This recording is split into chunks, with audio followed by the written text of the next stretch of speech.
મીત દેસાઈ અને રાહિલ શેખની 11 દિવસ 240 કલાકની ભૂખ હડતાલનો અંત આવ્યો છે. વિપક્ષના નેતા તુષારભાઈ ચૌધરી જેમણે પારણા કરાવ્યા છે. વાત કરીશું મીત અને રાહિલ સાથે. મીત, જણાવશો 11 દિવસ ભૂખ હડતાલ ખૂબ જ કપરો સમય હતો અને ગઈકાલે સાંજે આ બંનેની જે તબિયત બગડી હતી, શું હવે કહેવા માંગશો? સૌપ્રથમ તો તમારા માધ્યમથી હું મારા અને મારા મિત્ર તરફથી વલસાડની જનતા, કોંગ્રેસના તમામ આગેવાનો, તમામ કાર્યકર્તાઓનો આભાર વ્યક્ત માંગુ છું. કારણ કે જે એમણે અમને મેન્ટલી સપોર્ટ કર્યો, જે સોશિયલ મીડિયામાં એમણે અમને સપોર્ટ કર્યો, ભલે કોઈ આવી નહીં શકતું હોય, સાવ જાણો જ છો કે ભારતીય જનતા પાર્ટીથી લોકો ગભરાય છે, પણ જે રીતે એ લોકો ટેલિફોનિક રીતે અને સોશિયલ મીડિયાથી અમને સપોર્ટ કરતા હતા, એ બદલ એમનો ખૂબ ખૂબ આભાર માનું છું. અને વલસાડની જનતાને કહેવા માંગુ છું, અમે હારીને નથી ઉઠ્યા, અમે જીતીને ઉઠ્યા છે. અમારી જે 5 માંગો હતી તેમાંથી 2 માંગો પૂરી થઈ ગઈ છે.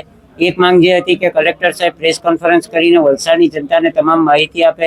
ભલે કલેક્ટર સાહેબે પ્રેસ કોન્ફરન્સ નહીં કરી, પરંતુ વાસદાના ધારાસભ્ય અનંતભાઈ જ્યારે આવ્યા હતા ત્યારે આરએનબીના એસઓ દ્વારા જે અહેવાલ આપવામાં આવ્યો તેમાં તમામ પહેલેથી છેલ્લે લગીનો ઘટનાક્રમ સ્પષ્ટ કરી દેવામાં આવ્યો હતો. એટલે એક રીતે જોવા જાય તો એ માંગણી પૂર્ણ થઈ બરાબર જ છે.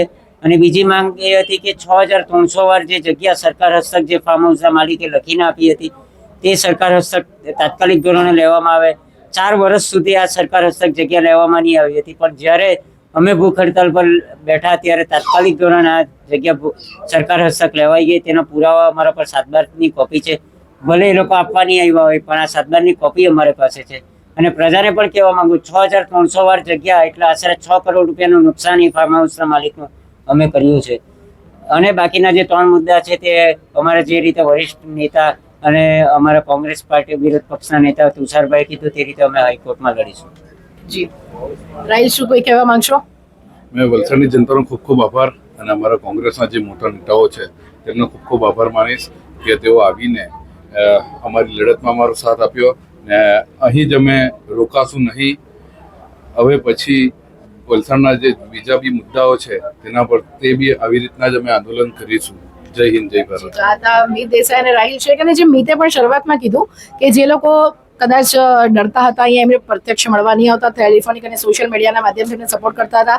મારા પર પણ અનેક ફોન આવ્યા, અનેક ઘણા મેસેજીસ આવ્યા અને કીધું કે દિશાબેન અમારું નામ નહીં આપતા જાહેરમાં, પરંતુ મીતને ખાસ કહેજો કે અમે પણ એની સાથે છે. કેટલાક ભારતીય જનતા પાર્ટીના નેતાઓ પણ મીત, એમનો પણ મારા પર ફોન આવ્યો હતો કે દિશાબેન અમે નથી આવી શકતા. પરંતુ એટલે આજે જોવાની વસ્તુ એ છે કે એક ડર માણસને કેટલો કમજોર બનાવી દે છે કે મીત અને રાહિલનો જાહેરમાં સપોર્ટ ન કરી શકે, પણ આજે મીતને પણ ગર્વ છે કે પ્રત્યક્ષ કે પરોક્ષ રીતે એ લોકોએ મીત અને રાહિલનો સપોર્ટ કર્યો છે. ત્યારે હવે એમની લડત કયો નવો રંગ લાવે છે આપણે જોવું રહ્યું. દિશા દેસાઈ, દિશા ન્યૂઝ, વલસાડ.